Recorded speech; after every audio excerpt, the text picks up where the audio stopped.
Captain's log. Data observes there are indications of what humans would call a wild party.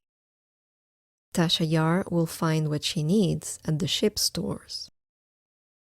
And Captain Picard thinks they will end up with a fine crew if they avoid temptation.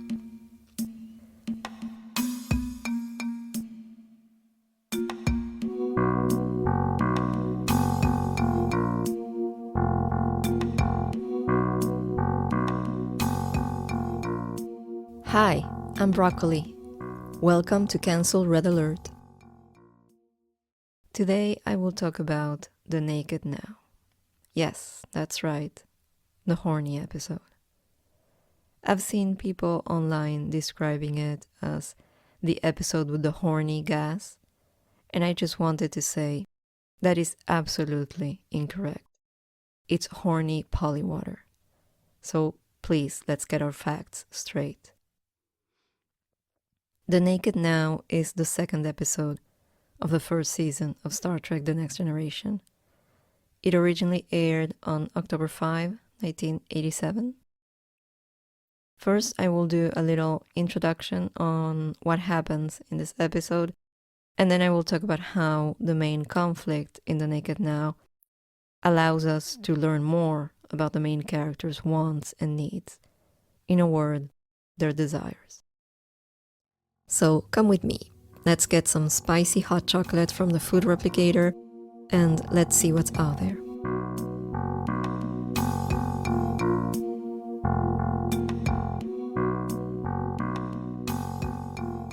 So let's start at the very beginning. The SS Tsiolkovsky is an Oberth class ship. These are small starships, often used as science vessels or for carrying supplies. Now, 8 months before the events that take place during this episode, the SS Tsiolkovsky was assigned to observe the collapse of a red supergiant star. However, at some point, Starfleet loses all contact with the ship. So, Starfleet assigns the Enterprise with investigating what happened to this ship and its crew. By the way, I looked it up, and I assume the ship in question is named after Konstantin Tsiolkovsky, a Russian rocket scientist who lived around the second half of the 19th century and died in 1935. He is considered to be one of the pioneers of the study of spaceflight. When the Enterprise establishes communications with the SS Tsiolkovsky, the messages they receive are, well, very strange to say the least. We hear one of the crew members speaking in a seductive voice, while others are laughing out loud in the background. It sounds like there's a party going on. And of course, our very professional Enterprise crew are sitting on the bridge listening to this and looking puzzled. There's a funny contrast between the very serious, very noble nature of the mission and the debauchery happening on the other side. But then we hear an explosion, and the next thing we know, a scan reveals there are no life signs on the science vessel. Something has gone terribly wrong. Riker, Tasha, Data, and LaForge beam onto the ship to find out. This episode is inspired by an episode from the original series called The Naked Time. It's pretty much the same story. The Enterprise finds a Starfleet vessel adrift. Inside, everyone is dead, but soon the crew of the Enterprise realizes that whatever affected the other ship is now affecting them, making them lose their inhibitions. At first, this seems harmless and even funny, but quickly it becomes extremely dangerous because people aren't thinking properly and they start making decisions that put everyone on board at risk, even themselves. In both cases, so in The Naked Time and in The Naked Now, the crew of the Enterprise falls victim to a polywater intoxication. Polywater is a polymerized form of water, which can form under specific extreme conditions. For example, when a planet is breaking up or when a red supergiant star is collapsing. Polymers are long chains of molecules. It's a type of synthetic macromolecule. If polywater acquires carbon from the body of a humanoid, polywater intoxication can occur. The main symptom of polywater intoxication is the suppression of inhibitions, making a person behave as if they were drunk. So it is similar to alcohol intoxication.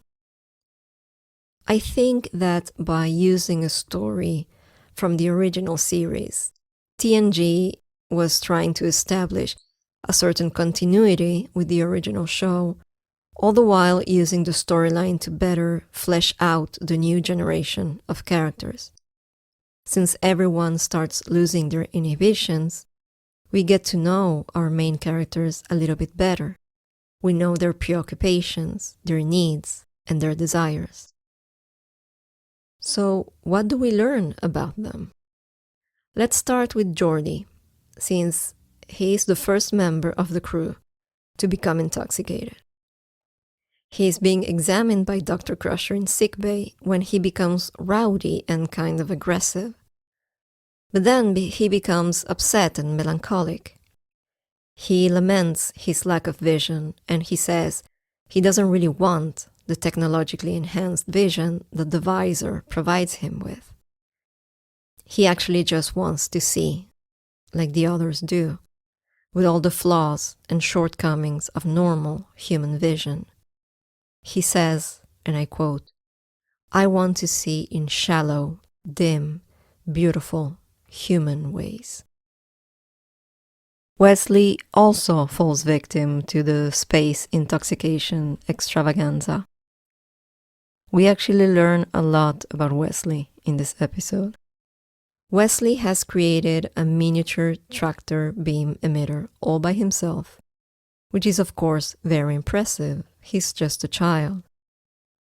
And he's sad and disappointed that Captain Picard won't let him be on the bridge in spite of his impressive knowledge.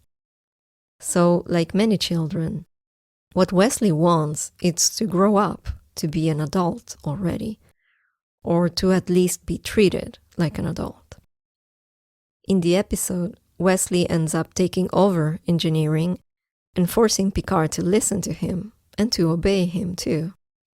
He even appears on the view screen on the bridge. So he's technically not on the bridge, but in a way he does get his wish.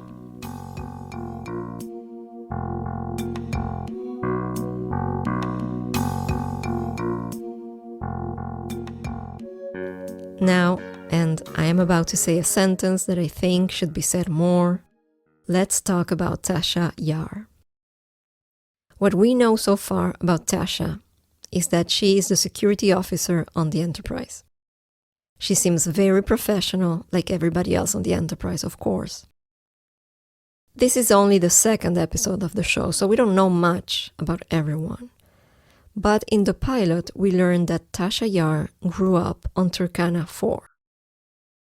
Turkana 4 is a Federation colony where lawlessness, civil war, and extreme violence were commonplace. Tasha was abandoned at the age of 5, and she basically had to learn how to survive and stay alive all by herself. She then joined Starfleet, which evidently gave her the structure and encouragement to make something of herself. And here she is now, Chief Security Officer on the flagship of the Federation. When Tasha becomes intoxicated, we see her getting into Deanna's quarters to try on her clothes. She compliments Deanna on her sense of style and her hair, and she asks her for advice. She says she wants to change her image. I like that she goes to Deanna for advice. It implies a closeness between these two characters. Plus, she makes a comment about how Deanna always wears beautiful clothes when she's off duty, which perhaps means that they hang out together outside of work, maybe at 10 Forward. One can only hope. I think one of Tasha's desires is to finally be able to explore the nice things in life, to dress nicely, to go out, to have fun. All things she obviously couldn't do as a young girl because she grew up surrounded by poverty and violence. She was in survival mode for most of her life. Now she wants to do more than survive. She wants to live. Then comes the famous scene with Data. Now, I know this scene has inspired a million memes and jokes, and I'm all for it. The comments about Data being fully functional and programmed in multiple techniques, hilarious. But I think that there's also something very sweet about this scene, so that's what I'm going to focus on. Tasha calls Data into her quarters, and when he gets there, she looks very different. She's out of her uniform, and she looks fantastic, beautiful, very sensual, sultry. She's wearing a revealing outfit. She's wearing makeup, and her hair is done. And she wants Data. She tells him so. She tells him how so much of her life has been about making herself tough in order to survive, and how now she wants gentleness and joy and love. I also wanted to bring up Data's reaction and response. Again, I get it. I know this can be a very funny scene, but there's also a softness to it. First, we have the lighting. The lights are dim and soft, and Data and Tasha are all alone in her quarters. It's a very intimate scene. And after Tasha has told Data about her harrowing experiences growing up, her painful past, Data's response is very, well, I was going to say human, but I'm not so sure. Data lowers his voice. He says, I'm sorry, and that he didn't know. He wasn't aware of all the pain she had to live through. It's not easy to respond to something like that, to someone sharing their pain with us. And the thing is, previously on this episode, we have seen many examples of Data's trademark aloofness. When Raker says the crew of the science vessel was sucked out into space, he corrects him. The proper word would be blown out. Someone else might think this grammar correction is irrelevant given the tragic circumstances, but not Data. There's a rigidity to him sometimes, and it makes sense. He is an android after all. Then on another occasion, he mentions how he is featured on several books on biomechanics.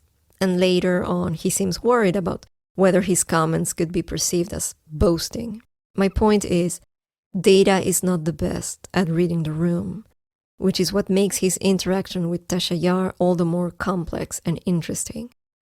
He responds to her with humanity and empathy, without being overbearing or without offering unsolicited advice, which is something that he often does and something that, honestly, a lot of people do when faced with someone else's grief or trauma.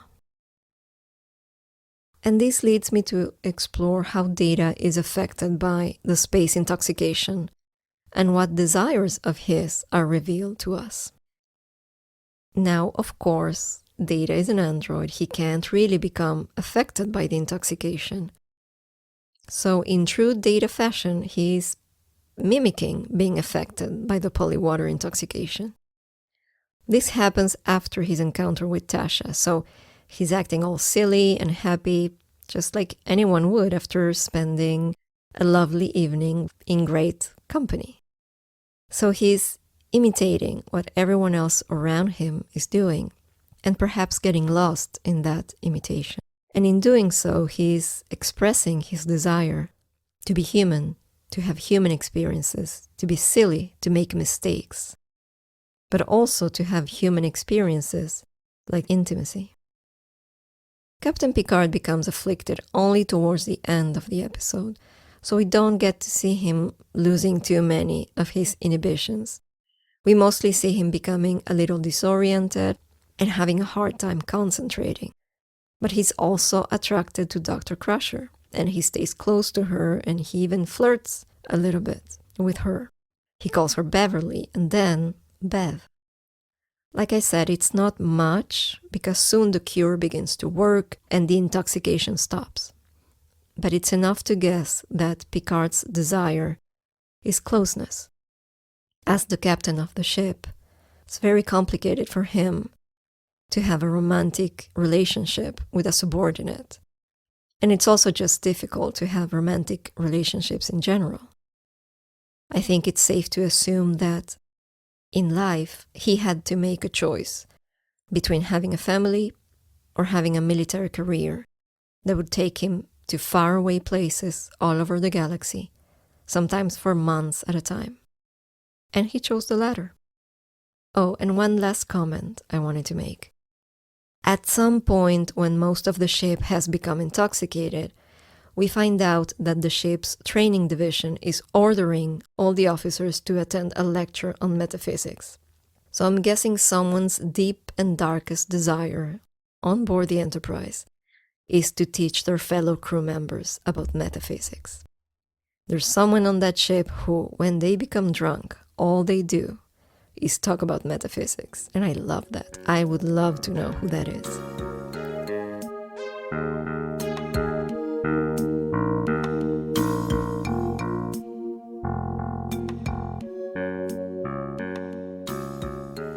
And this is the end of my reflections on The Naked Now.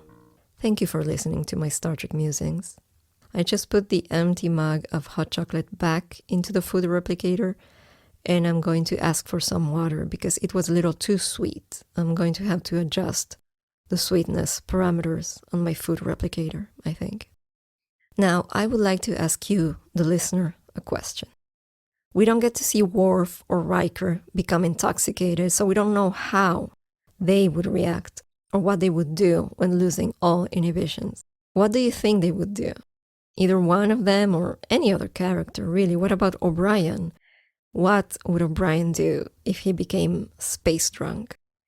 Reach out, leave a comment, and let me know what you think. I think drunk Worf would take over the Enterprise. He would blast Klingon opera to the entire ship, and he would mess with the food replicators so that they only serve blood wine. I think that's what he would do. I might as well say it now. I always have trouble choosing a favorite character, but Worf is probably my favorite, or at least the one that I relate to the most.